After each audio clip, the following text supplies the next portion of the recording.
U.S. Federal Reserve analysis reveals the depths of China's economic problems. Commentary. Economists and statisticians around the world have long harbored suspicions about the accuracy of figures coming out of Beijing's National Bureau of Statistics. Concerns revolve around the extent of political pressure. So much concern has been voiced on the subject that the U.S. Federal Reserve did a study to check the veracity of official Chinese statistics. In large part, the Fed's analysts determined that the official data appear to align closely with broader Chinese economic indicators and do not appear to be overstated. Still, in their careful look at sectors of China's economy, they ended up, perhaps inadvertently, highlighting China's severely limited economic prospects. For years, the chief source of suspicion about the validity of official Chinese statistics has been their smooth path over time. The Fed's analysts noted this. For the first 20 years of this century, China's official growth numbers showed almost no variation from one year to the next, less than 1 percentage point. Most countries show swings of up to 5 percentage points, some even more. But the Fed's team also noted that starting in the COVID-19 pandemic year 2020 and since, the variability of China's official figures has increased to levels that are about the same as most other economies and more than many.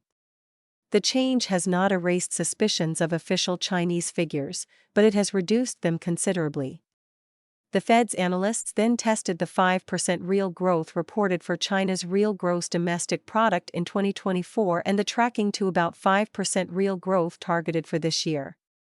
They did this by checking the official figures against an array of alternative measures, some from Chinese and some from other sources. From this rather elaborate procedure, they conclude that the 5% official figures are reasonably accurate. That is interesting.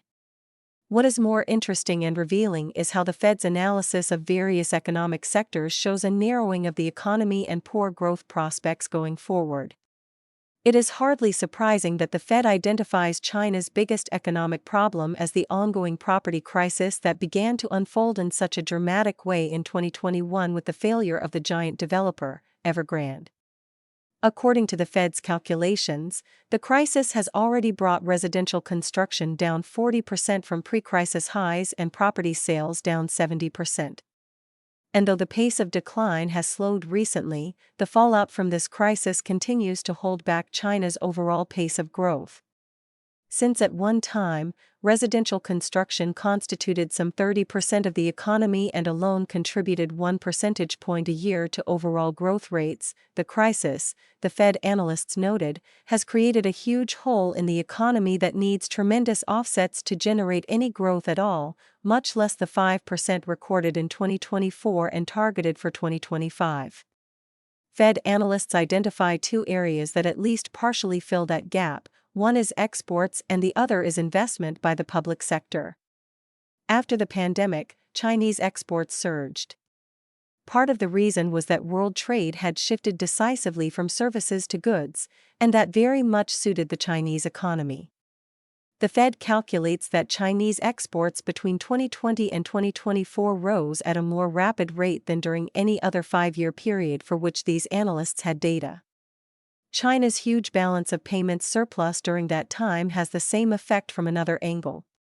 While this export surge rescued some overall growth from the ill effects of the property crisis, Beijing generated another source of growth with heavy public investment in industry, especially productive capacity in high technology, semiconductors, for one, quantum computing, electric vehicles, and batteries. Together, these alternative growth engines allowed China to record a 5% growth in 2024 and a similar pace earlier this year. This analysis reveals much about the past, but what is even more important is its insights into China's future challenges. Exports, for instance, can hardly remain the engine of growth they have been in the recently past period. Sales in the United States had already begun to weaken in response to the Biden administration's restrictions on China trade, and prospects are even poorer, given the tariffs and other restrictions imposed already and also threatened by the Trump administration. The loss of the U.S. market alone would do much to weaken the export engine of China's economy. Still, Europe, too, is placing tariffs and other restrictions on Chinese goods, especially electric vehicles and batteries. European businesses are pressuring national and EU leadership to become even more aggressive in this regard. Even less developed Asia has begun to show resistance to Chinese products.